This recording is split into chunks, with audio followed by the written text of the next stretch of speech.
Hello বন্ধুরা, দীপাকে সুস্থ করে তুলল সূর্য নিজেই।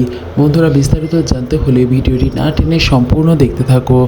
আগামী পর্বে দেখা যাবে যে দীপার অবস্থা খুবই ক্রিটিক্যাল হয়ে যায় এবং কার্ডিওলজিস্ট অর্থাৎ হার্টের ডক্টর প্রয়োজন হয়।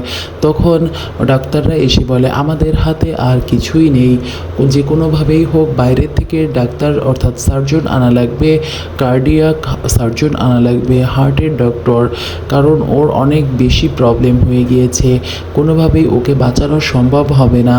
তখন সবাই খুব ভেঙে পড়ে। দেখা যায় যে দীপার শ্বশুর, দীপার বোন, দীপার দুই মেয়ে ও অবিনাশ সবাই মিলে খুব চিন্তিত হয় এবং সূর্য সব কিছু মনে করতে পারে।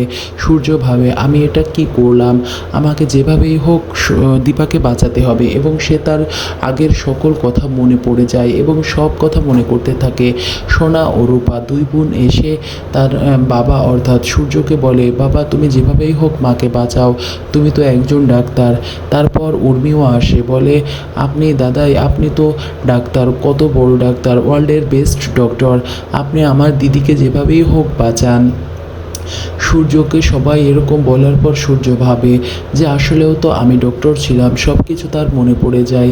তারপর বলে যে আমি তো ডক্টর ছিলাম, আমি যেভাবেই হোক বাঁচাবো দীপাকে, দীপা আমার ভালোবাসা, আমি ওকে অগ্নি সাক্ষী করে বিয়ে করেছি, আমি ওকে নিজে হাতে গুলি করেছি এবং আমি ওকে বাঁচাবো, একথা বলতে থাকে।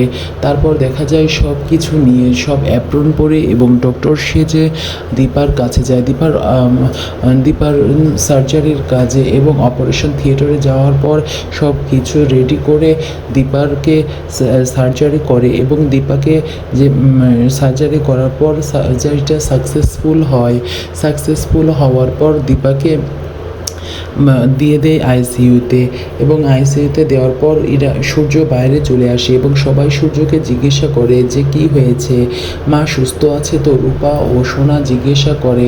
ঠিক তখন তাদেরকে বোঝানো হয় যে না, তোমাদের মা ভালো আছে এবং সূর্য বলে তোমরা তোমার মাকে নিয়ে কোনো চিন্তা করো না, তোমার মা একদম ভালো আছে, তোমরা কোনো চিন্তা করো না, আমি যতটুকু সম্ভব চেষ্টা করেছি এবং আমি আশা করছি ভগবানের দোয়ায় সে ভালো হয়ে উঠবে। তখন দেখা যায় যে তারা খুব চিন্তিত থাকলেও তার বাবার কথা শুনে একটু নিশ্চিন্ত হয় এবং প্রার্থনা করতে থাকে যে তার মা যেন সুস্থ হয়ে যায়। কারণ সোনা এদিকে বলতে থাকে সব আমার দোষ, আমি মাকে অনেক অপমান অপদস্থ করেছি এবং অনেক সময় কথা শুনিয়েছি, যার কারণে আজকে মায়ের এই অবস্থা। আমি যদি এগুলো না বলতাম তাহলে মা আজকে ভালো থাকতো, আমরা যদি মাকে বিশ্বাস করতাম তাহলে মার এই অবস্থা এখন আর হতো না। তখন সবাই বলে যে এখন আর এগুলো ভেবে লাভ নেই, রূপা বোঝায়, কৃষ্ণও বোঝায়, এখন এগুলো ভেবো না, আর তোমরা প্রার্থনা করো যেন মা দ্রুত সুস্থ হয়ে ওঠে। এদিকে দেখা যায় দীপার জ্ঞান ফেরে এবং জ্ঞান ফিরলে সূর্য করে চিৎকার করতে থাকে। তখন সূর্যকে ডেকে নেয় নার্সরা, বলে সূর্যকে। তারপর সূর্য যে তার সাথে দেখা করে এবং দীপাকে বলে তোমার সব কথা মনে পড়ে গেছে, তুমি আমার একমাত্র ভালোবাসা, আমি আর তোমাকে হারাতে চাই না। বন্ধুরা, পরবর্তী নতুন ধামাকা জানতে হলে আমার চ্যানেলটিকে সাবস্ক্রাইব করে লাইক শেয়ার কমেন্ট করে পাশে থাকবে।